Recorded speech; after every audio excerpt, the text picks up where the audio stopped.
Good evening, everyone. I'm Chandler Burrows, and this is the American Restoration Podcast.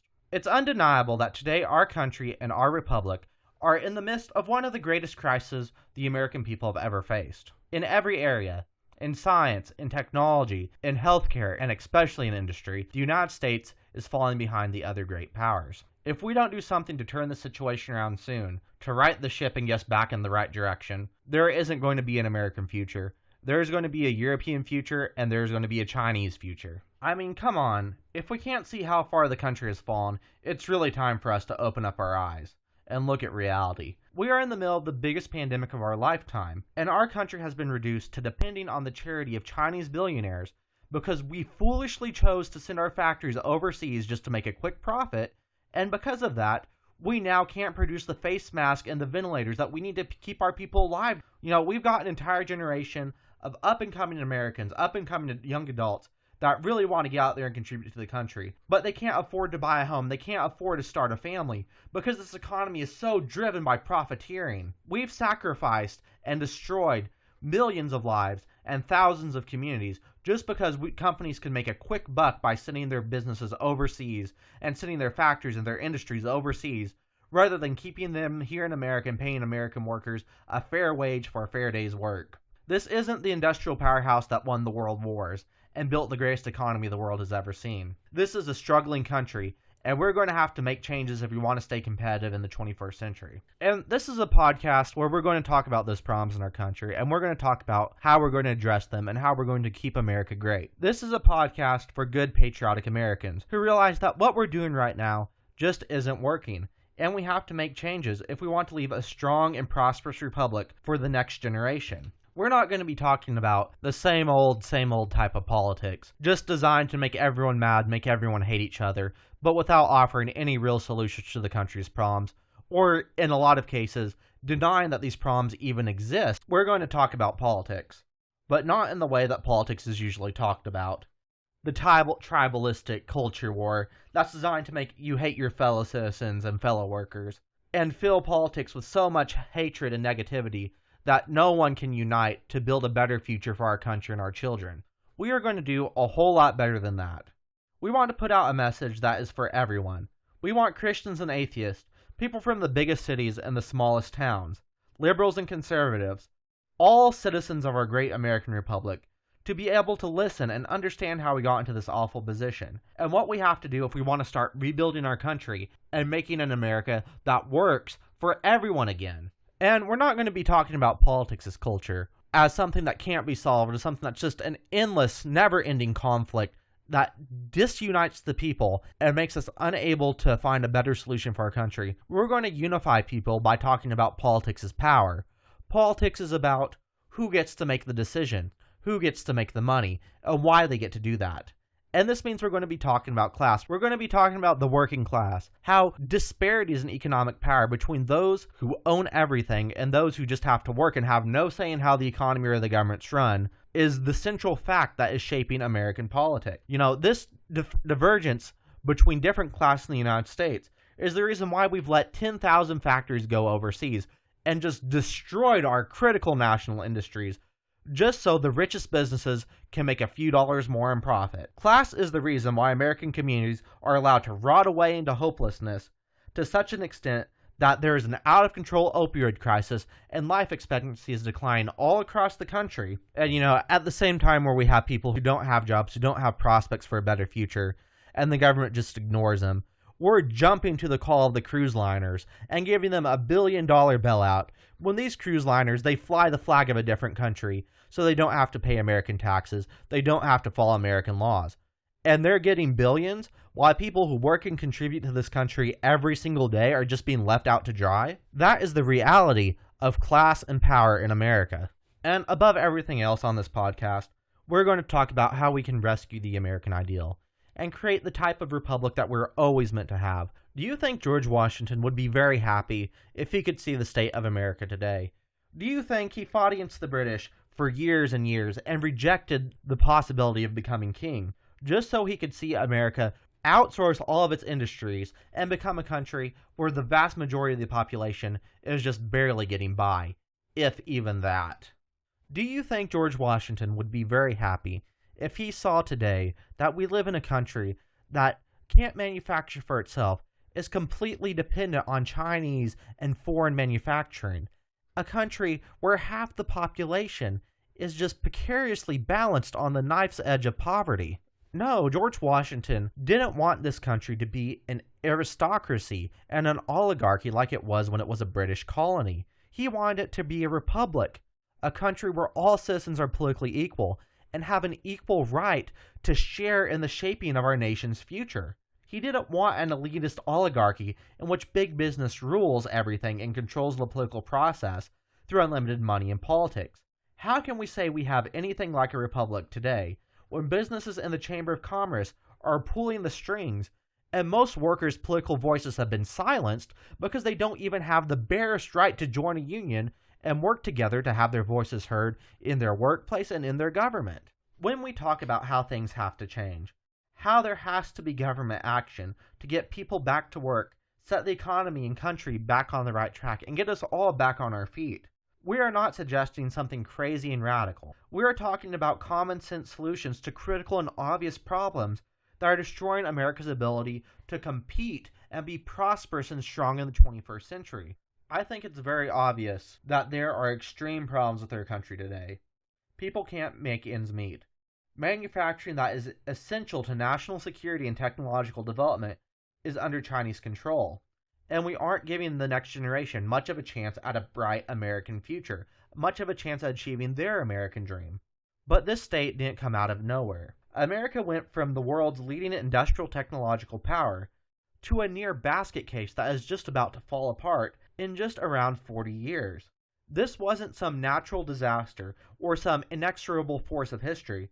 It was a man-made disaster caused by political choices that were engineered and largely put into place during the Reagan and the Clinton administrations. And when I talk about the policies implemented by Reagan and Clinton, I'm not talking about anything moderate. And really, these two presidents were probably some of the most radical figures in American history, because they took the economic wisdom, the political traditions that helped make our country into the economic powerhouse it used to be, and they threw centuries of experience in how to manage the American economy out the window, and went on to smear anyone who suggested that America should follow a patriotic economic program in which we act for the good of the United States and its people, not for the good of international business or some idealistic free market utopia, as radical socialist and communist.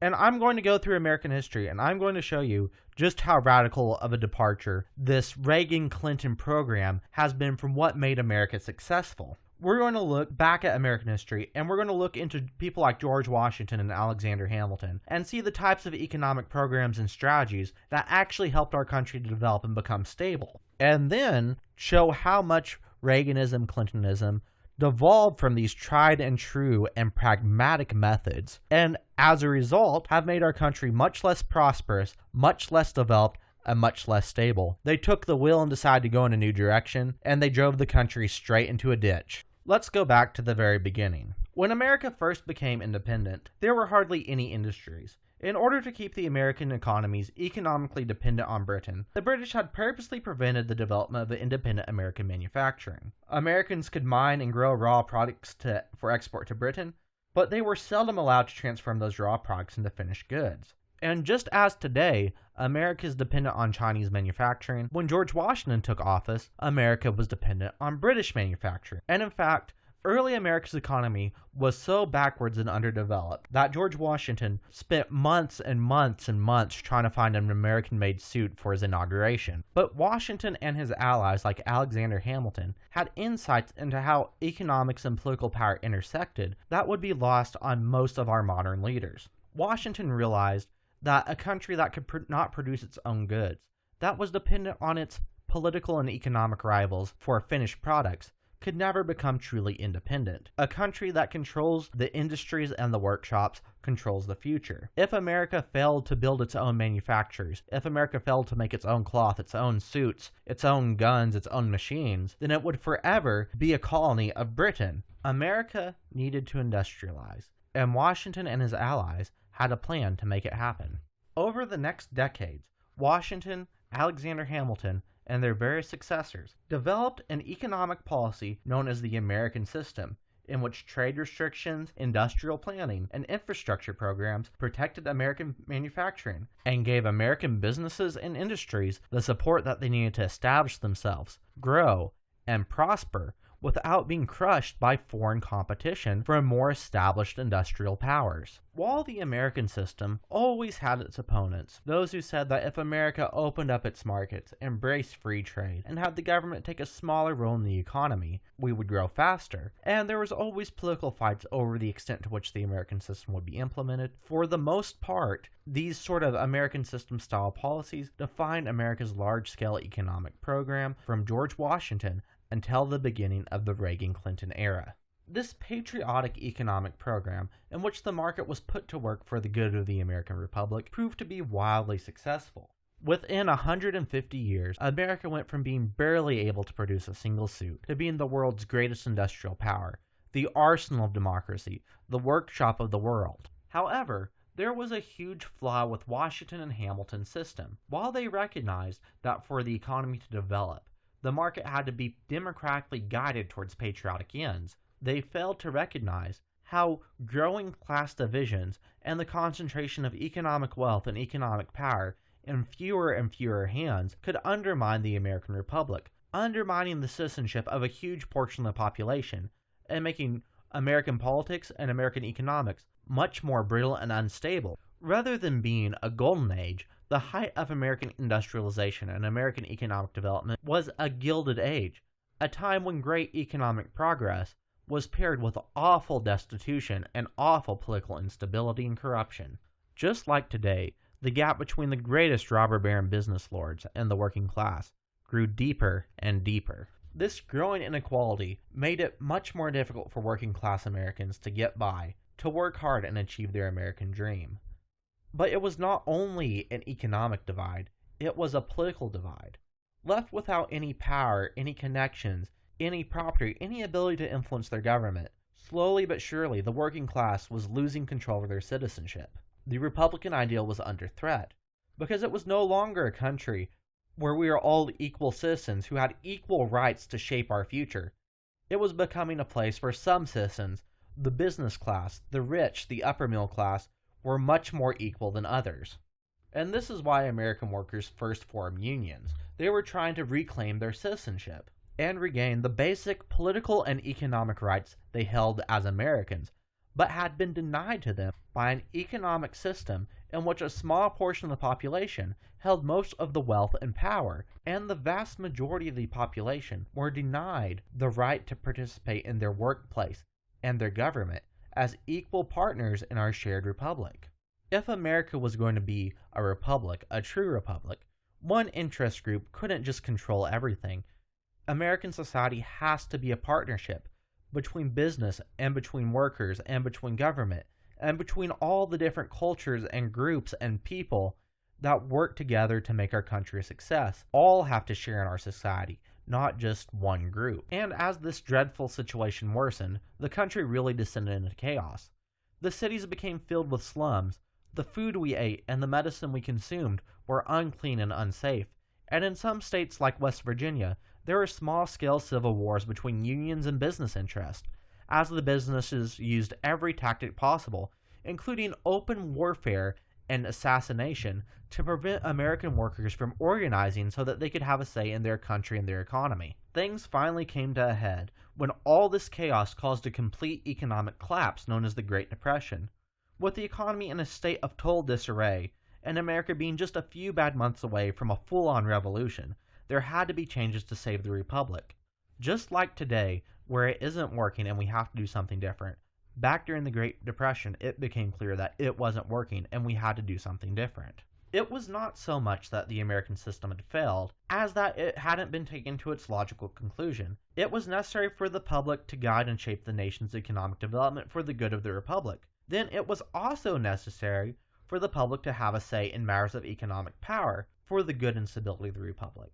Just as there had to be planning and management and guidance to ensure that the American economy developed industry, there had to be management and planning and guidance to ensure that the goods produced by the American economy were distributed in a way that ensured everyone was able to have a fair share and people who put in an honest day's work were able to have an honest day's pay. In the midst of this crisis, Franklin Roosevelt took office as president, and he implemented a reform program known as the New Deal, designed to rebalance power in America and get the economy and the country back on the right track. And it would be Roosevelt's New Deal, the newest evolution of the American system, that would define American politics for the next 50 years, up until the beginning of the Reagan-Clinton era. While the reforms Roosevelt made as part of the New Deal were many, most of them involving the government taking a bigger role in the economy in order to promote recovery from the Depression, its most important long-term impact was that the New Deal rebalanced power within American politics and the American economy. Unions, whose treatment had previously ranged from bare toleration to harsh persecution, were brought into government through the Wagner Act and the National Labor Relations Act. The working class was now organized and now could stand together and compete with big business interests for influence in the government. Workers had regained their citizenship and now would have a say in their country's future, in their pensions, and in their workplace. And throughout the New Deal era, the workers were able to use their newfound political power to ensure that presidents, senators, and representatives were elected who were willing to listen to the needs of the working class and pass policy that was good for the country as a whole, not just for business interest. And so throughout the New Deal era, we don't see the type of extreme and crazy and far out there trade policies that we see today. And the changes and rebalancing of power brought by the New Deal completely revitalized American society, just as much as the war against Britain or the end of slavery did. Pushed forward by Roosevelt's reforms and America's entry into World War II, America's economy and industry came roaring back, dealing the Japanese and the Germans a decisive blow in World War II. It was not just that the New Deal reforms revitalized the American economy and American industry, just in time for us to win World War II and protect our homeland from German and Japanese imperialism. The New Deal also revitalized American society, creating the conditions which birthed a golden age of American culture, American republicanism, and American community.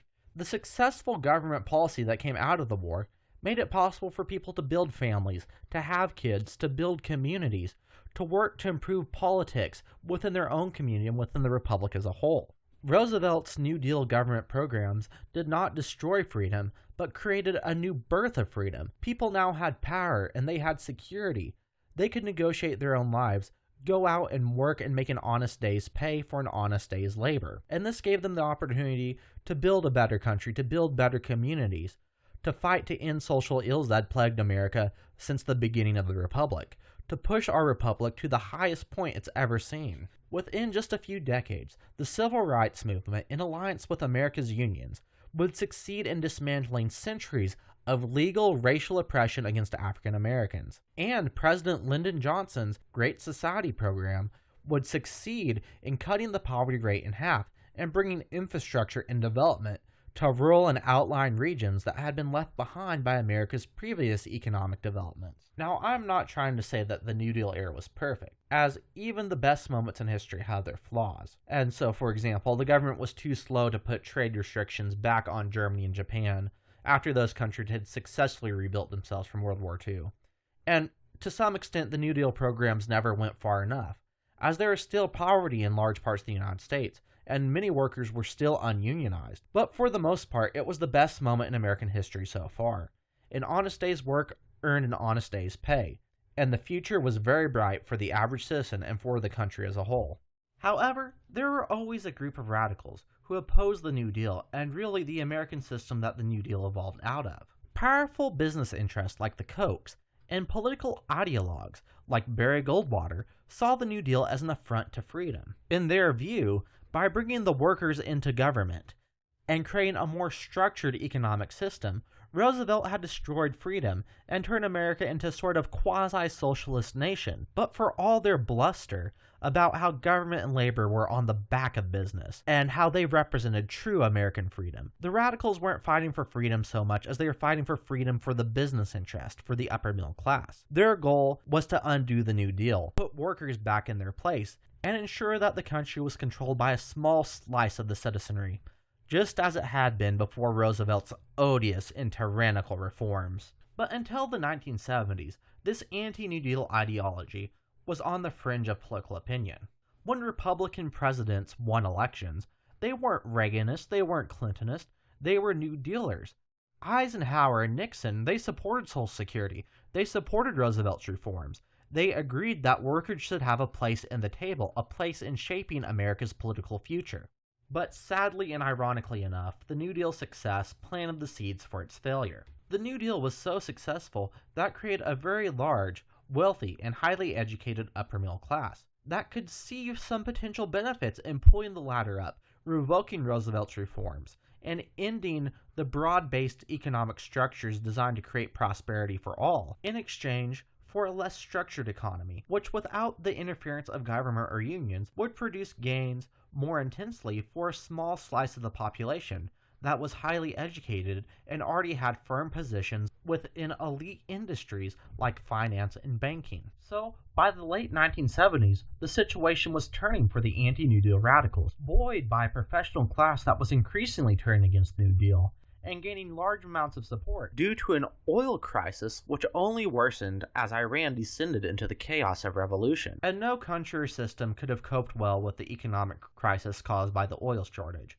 Oil was at the center of the modern industrial economy, as it was essential not only for industrial production, but also for transportation of all goods within the system. With inflation growing year after year, conflict between business and labor spiraling out of control into strikes, and the Nixon and Ford administrations proving powerless to improve conditions, the radicals took control by electing Jimmy Carter as president. Now, you may be thinking, Jimmy Carter, wasn't he some sort of radical liberal?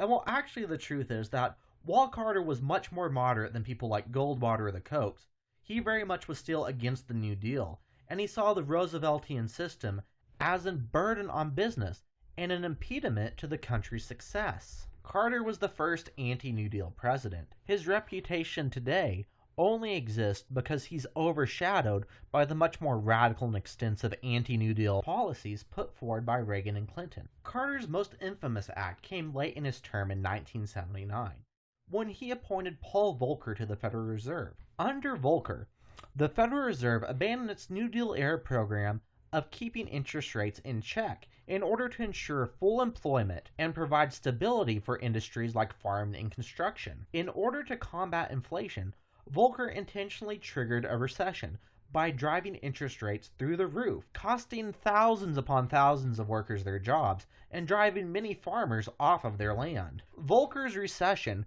drove Carter's popularity into the dumpster and opened the door for Ronald Reagan's landslide victory in the 1980 presidential election. But Carter's defeat didn't mark the end of Volcker's crackpot anti-worker economic program, for Reagan was the king of the radical anti-New Dealers. Reagan had fought the New Deal for decades. He openly campaigned against it and claimed that the system of partnership between American businesses, American unions, and the American government was not a boon that helped everyone benefit and share in the nation's productivity, but instead a burden that kept businesses and hard-working individuals down.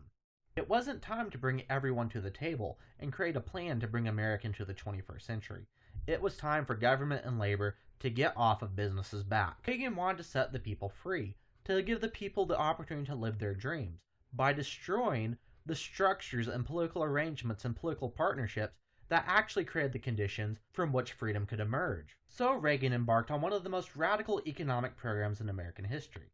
Abandoning the long-standing strategy of a guided market economy, Reagan embraced a new free market policy.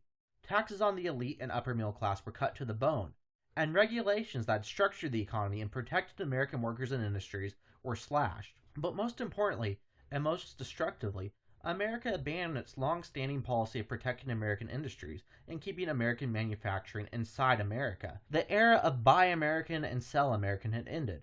The era of free trade and outsourcing to China had begun. And to the government, Reagan left the military.